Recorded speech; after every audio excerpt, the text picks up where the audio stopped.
നമസ്കാരം. നമ്മുടെ ലോകം എല്ലാ കാര്യത്തിലും ഇപ്പൊ മുന്നോട്ടാണ് പോയിക്കൊണ്ടിരിക്കുന്നത്, പുരോഗമനത്തിലേക്ക്. പക്ഷെ നമ്മുടെ നാട് മാത്രം ഇപ്പോഴും പിന്നോട്ടാണ് സഞ്ചരിച്ചുകൊണ്ടിരിക്കുന്നത്. ഇവിടെ എന്ത് കാര്യത്തിലും മതം വേണം എന്നുള്ളൊരു അവസ്ഥയാണ്. എല്ലാ കാര്യത്തിലും മതത്തെ വലിച്ചിഴച്ച് ആവശ്യമില്ലാത്ത പ്രശ്നങ്ങളൊക്കെ ഉണ്ടാക്കിക്കൊണ്ടിരിക്കുകയാണ്. അതിപ്പം രാഷ്ട്രീയക്കാരായിക്കോട്ടെ, വലിയ വലിയ നേതാക്കന്മാരായിക്കോട്ടെ, ബിസിനസ്സുകാരന്മാരായിക്കോട്ടെ, മാധ്യമപ്രവർത്തകരായിക്കോട്ടെ, എല്ലാത്തിലും മതം വലിച്ചങ്ങിടും. ഇപ്പൊ ദേ ഒടുവില് സിനിമാക്കാര് അവരുടെ സിനിമയുടെ പ്രൊമോഷന് വേണ്ടിയിട്ടും പബ്ലിസിറ്റിക്ക് വേണ്ടിയിട്ട് പോലും മതത്തെ എടുത്ത് ഉപയോഗിച്ചുകൊണ്ടിരിക്കുകയാണ്. എന്തൊരു ചീപ്പായിട്ടുള്ള പരിപാടിയാണ് കാണിക്കുന്നത്. ഒരു 5-6 ദിവസം മുമ്പ് ടർക്കിഷ് തർക്കം എന്ന് പറയുന്ന ഒരു മൂവി തിയേറ്ററിൽ റിലീസായിരുന്നു. ആ മൂവിയെ പറ്റിയിട്ട് വലിയ രീതിയിലുള്ള കേട്ടുകേഴ്വിയൊന്നും ആർക്കും ഉണ്ടായിരുന്നില്ല.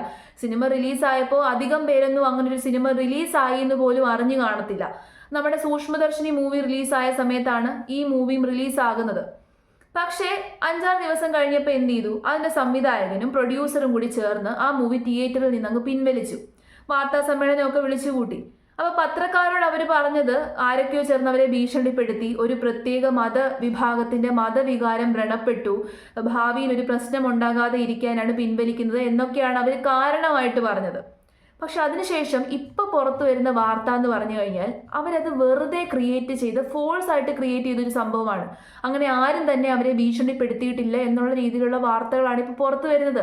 നമ്മൾ നോക്കിക്കഴിഞ്ഞാൽ ഇങ്ങനെ മൂവിയും മതവുമായിട്ട് ബന്ധപ്പെട്ട തർക്കങ്ങളൊക്കെ ഒരുപാട് നമ്മൾ കേട്ടിട്ടുള്ളതാണ്. പല സിനിമയും റിലീസാകുന്നതിന് മുമ്പാണ് ആ തർക്കങ്ങളൊക്കെ തന്നെ ഉയർന്നു വരുന്നത്. അല്ലെങ്കിൽ ആ മൂവിയുടെ ട്രെയിലർ യൂട്യൂബിൽ വരുന്ന സമയത്തായിരിക്കും ഇത്തരത്തിലുള്ള തർക്കങ്ങൾ കേൾക്കുന്നത്. ഇങ്ങനെ തർക്കിക്കുന്ന സമയത്ത് ഈ ഏതെങ്കിലും ഒരു മതവിഭാഗത്തിലുള്ള ആൾക്കാർ അല്ലെങ്കിൽ ചെറിയ ഗ്രൂപ്പ് ഓഫ് ആൾക്കാരൊക്കെ തന്നെ കോടതിയെ സമീപിക്കുകയോ കമന്റിലൂടെയോ വീഡിയോസിലൂടെയോ ഒക്കെ തന്നെയാണ് ഇങ്ങനെ പ്രതിഷേധമൊക്കെ അറിയിക്കാറുള്ളത്. പക്ഷെ ഇവർക്ക് കമന്റ്സിലൂടെയോ വീഡിയോസിലൂടെയോ അങ്ങനെ ഒരു രീതിയിലും പ്രതിഷേധം അറിയിക്കുന്ന ഒരു കാര്യവും നമ്മൾ കേട്ടിട്ടില്ല, നമ്മുടെ ശ്രദ്ധയിൽപ്പെട്ടിട്ടില്ല. അങ്ങനെയുള്ള തർക്കത്തിൻ്റെതായിട്ടുള്ള ഒരു വാർത്തയും ഈ സിനിമ റിലീസാകുന്ന സമയത്തോ റിലീസാകുന്നതിന് മുമ്പോ നമ്മൾ കേട്ടിട്ടില്ല. പിന്നെ ആര് ഇവരെ ഭീഷണിപ്പെടുത്തി? അതാണ് എല്ലാവരും ചോദിച്ചുകൊണ്ടിരിക്കുന്നത്. ആരാണ് ഇവരെ ഭീഷണിപ്പെടുത്തിയത്? അതിന് കൃത്യമായിട്ടുള്ളൊരു മറുപടി ഈ സംവിധായകനോ പ്രൊഡ്യൂസറോ തരുന്നില്ല. അവരന്ന് പത്രക്കാരോട് സംസാരിച്ച വീഡിയോയുടെ ചെറിയ ഭാഗം ഞാൻ നിങ്ങളെ ഒന്ന് കേൾപ്പിച്ചു തരാം. അങ്ങനെ ഒരു ഇഷ്യൂ വന്നു കഴിഞ്ഞാൽ അത് ഭീമമായ നഷ്ടം ഉണ്ടാവുകയും പിന്നെ ഒന്നും ചെയ്യാൻ പറ്റാത്ത സാഹചര്യം ഉണ്ടാവുകയും ചെയ്യും. അതുകൊണ്ടാണ് അത് ഞങ്ങൾ ബ്രേക്ക് ചെയ്തത്. തീർച്ചയായിട്ടും ഞങ്ങൾ പറ്റി ആലോചിക്കേണ്ടതുണ്ട്. അതെ,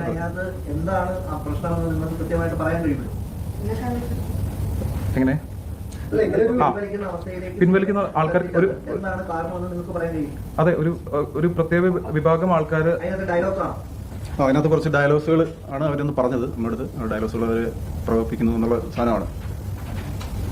ഒരു സിനിമ ഇറങ്ങുമ്പോൾ സ്വാഭാവികമായിട്ടും ഒരു കുറച്ച് ആൾക്കാർക്ക് ഇഷ്ടപ്പെട്ടില്ല, അവരതിനെതിരെ പ്രതികരിക്കുകയൊക്കെ ചെയ്യും. ഇത് അങ്ങനെ കണക്കാക്കിക്കൂടെ? അതോ അതിനും അപ്പുറമായതുകൊണ്ടാണ് പിൻവലിക്കാനുള്ള ഇതിലേക്ക് എത്തിയത്? അതിനും അപ്പുറം പോകരുതെന്നുള്ളതുകൊണ്ടാണ് ഞങ്ങൾ അങ്ങനെ.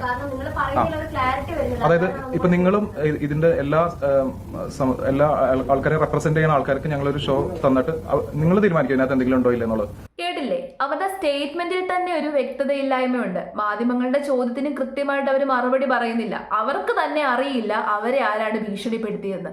പിന്നെ എന്ത് കാരണത്താലാണ് അവർ മൂവി പിൻവലിച്ചത്? അത് മാത്രമല്ല, ഇവർ ഈ മൂവി പിൻവലിച്ചതോടുകൂടി മാധ്യമങ്ങൾ ഇതിനെ അങ്ങ് പ്രശ്നമാക്കി മാറ്റി. അത് കൂടുതലും പഴി കേട്ടിട്ടുള്ളത് ഇസ്ലാമിക മതമൗലികവാദികളായിരിക്കും. കാരണം ജനൻ TV റിപ്പോർട്ട് ചെയ്തിട്ടുള്ളൊരു വാർത്തയാണ്, ഇസ്ലാമിക മൗലികവാദികളുടെ ഭീഷണിയെ തുടർന്നാണ് അവർ പിൻവലിച്ചത് എന്നുള്ള രീതിയിൽ അങ്ങ് വലിയ സംഭവമൊക്കെ ആക്കി.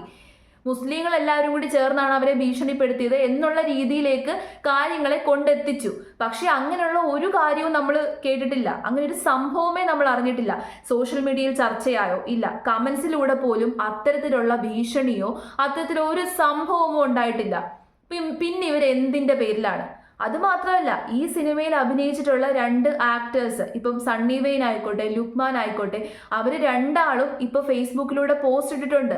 അവർക്ക് ഈ സംഭവവുമായിട്ട് ഒരു ബന്ധവുമില്ല. സണ്ണി വെയിൻ പറയുന്നത് ഈ മൂവി പിൻവലിച്ചു എന്നുള്ളത് സോഷ്യൽ മീഡിയയിലൂടെയാണ് താൻ അറിയുന്നത്. അതിനു മുമ്പ് ഇങ്ങനൊരു സംഭവം നടന്നതായിട്ട് തനിക്ക് ഒരു വിവരവും ഇല്ലെന്നാണ്. ഈ 2 ആക്ടേഴ്സും പറയുന്നത് അവർക്ക് പേഴ്സണലി ഒരു ഭീഷണിയും കിട്ടിയിട്ടില്ല. ഇത് എന്തുകൊണ്ടാണ് പിൻവലിച്ചത് എന്ന് സംവിധായകനോടും പ്രൊഡ്യൂസറോടും ചോദിച്ചപ്പോൾ ഇവരോട് പോലും കൃത്യമായിട്ടുള്ളൊരു മറുപടി പറഞ്ഞില്ല. സിനിമയിലെ ആക്ടേഴ്സിനോട് പറയണ്ടേ? ഒരു മൂവി അവർ പോലും അറിയാതെ പിൻവലിച്ചത് എന്തിനാണെന്നുള്ളത് അവരോട് പറയണ്ടേ? പക്ഷെ അവർക്ക് പോലും കൃത്യമായിട്ടുള്ള മറുപടി സംവിധായകനും പ്രൊഡ്യൂസറും കൊടുത്തിട്ടില്ല. അവർക്ക് ഇതിനകത്ത് ഒരു രീതിയിലുള്ള പങ്കുമില്ല എന്ന് പറഞ്ഞ് അവർ ഫേസ്ബുക്കിൽ പോസ്റ്റ് ഇട്ടിട്ടുണ്ട്. പിന്നെ എന്തിൻ്റെ അടിസ്ഥാനത്തിൽ ഇങ്ങനെ അനാവശ്യമായിട്ട് സമൂഹത്തിൽ ഒരു പ്രശ്നം ക്രിയേറ്റ് ചെയ്യുന്നത് വളരെ മോശമാണ്. എന്തെങ്കിലും ഒരു പ്രശ്നം ഉണ്ടായതിൻ്റെ പേരിലാണ് പിൻവലിക്കുന്നത് എന്നുണ്ടെങ്കിൽ നമുക്ക് സമ്മതിക്കാം. പക്ഷേ ഒരു പ്രശ്നമില്ലാതെ പബ്ലിസിറ്റിക്ക് വേണ്ടിയിട്ട് വെറുതെ മതത്തെ വലിച്ചിട്ടിട്ട് ഇങ്ങനെ ചീപ്പായിട്ടുള്ള പ്രവർത്തികൾ ചെയ്യാതിരിക്കുക. ഇപ്പോഴാണ് സത്യത്തിൽ അവർ മതവികാരം വ്രണപ്പെടുത്തിയത്, ഇതിനു മുമ്പല്ല. ഈ സിനിമ എനിക്ക് പേഴ്സണലി കണ്ടു പരിചയമില്ല, അതുകൊണ്ട് അതിനകത്ത് മതവികാരം വ്രണപ്പെടുന്ന രീതിയിൽ എന്തെങ്കിലുമൊക്കെ സംഭവം ഉണ്ടോ എന്ന് എനിക്കറിയില്ല. ആ സിനിമ കണ്ടവരാരെങ്കിലും ഉണ്ടെങ്കിൽ തീർച്ചയായിട്ടും കമൻ്റ് ഇടുക. അപ്പോൾ അതുകൊണ്ട് ആ സിനിമയിൽ അങ്ങനെ എന്തെങ്കിലും ഉണ്ടോ എന്ന് പറയാൻ എനിക്ക് അവകാശമില്ല. പക്ഷേ ഇത്തരത്തിലുള്ള കാര്യങ്ങളൊന്നും തന്നെ അല്ലെന്നുണ്ടെങ്കിൽ ഈ സംവിധായകനും പ്രൊഡ്യൂസറും കൃത്യമായിട്ടുള്ള പ്രൂഫ് ഹാജരാക്കണം. ആരാണ് അവരെ ഭീഷണിപ്പെടുത്തിയത്, ഏത് വിഭാഗമാണ് ഭീഷണിപ്പെടുത്തിയത്, എന്താണ് അവർ പറഞ്ഞത്. ഇങ്ങനെ സമൂഹത്തിൽ ഒരു സ്റ്റേറ്റ്മെന്റ് വന്ന് പറയുമ്പോൾ കൃത്യമായിട്ടുള്ള പ്രൂഫുകൾ നിരത്തണം, കൃത്യമായിട്ടുള്ള കാര്യങ്ങൾ പറഞ്ഞു വെക്കണം. ഇന്ന ആൾക്കാരൊക്കെ ഞങ്ങളെ ഭീഷണിപ്പെടുത്തി, ഇന്ന ആൾക്കാരുടെ മതവികാരം വ്രണപ്പെടുന്നു എന്ന് പറഞ്ഞിട്ടാണ് ഞങ്ങൾ ഈ സിനിമ പിൻവലിക്കുന്നത്. കൃത്യമായിട്ടുള്ള കാരണങ്ങൾ നിരത്തണം. ഇത് ഞഞ്ഞാ പറഞ്ഞ് സിനിമയും പിൻവലിച്ച് ഇപ്പം എന്തുവായി? ആ സിനിമയെ പറ്റിയിട്ട് ആർക്കും അറിവില്ലായിരുന്നുണ്ടെങ്കിൽ ഇപ്പൊ കേരളക്കാരെ മുഴുവൻ ഏകദേശം ആ സിനിമയെക്കുറിച്ച് അറിഞ്ഞു. ടർക്കിഷ് തർക്കം എന്ന് പറയുന്ന ഒരു സിനിമ റിലീസായിരുന്നു. അത് മുസ്ലിങ്ങൾ ഭീഷണിപ്പെടുത്തിയതിന്റെ മൂലം അത് പിൻവലിച്ചു. ഇനി ആ മൂവി റിലീസ് ചെയ്യുമ്പോൾ എന്താണ്, കുറെ ആൾക്കാരും കൂടി പോയി ആ മൂവി കാണും. ഇപ്പൊ തന്നെ മനസ്സിലായില്ലേ പബ്ലിസിറ്റി സ്റ്റണ്ട് ആണെന്ന്. എന്തൊരു വൃത്തികെട്ട രീതിയിലൊക്കെയാണ് നമ്മുടെ നാട്ടിലെ ആൾക്കാർ ചിന്തിക്കുന്നത്. എല്ലാ കാര്യത്തിലും മതത്തെ അങ്ങ് വലിച്ചിടുവാണ്. എന്ത് കാര്യത്തിലും ഇപ്പൊ ഇസ്ലാമോ ഫോബിയ പരത്തുക എന്നുള്ള ലക്ഷ്യവുമായിട്ടാണ് പലരും ഇറങ്ങിയേക്കുന്നത്.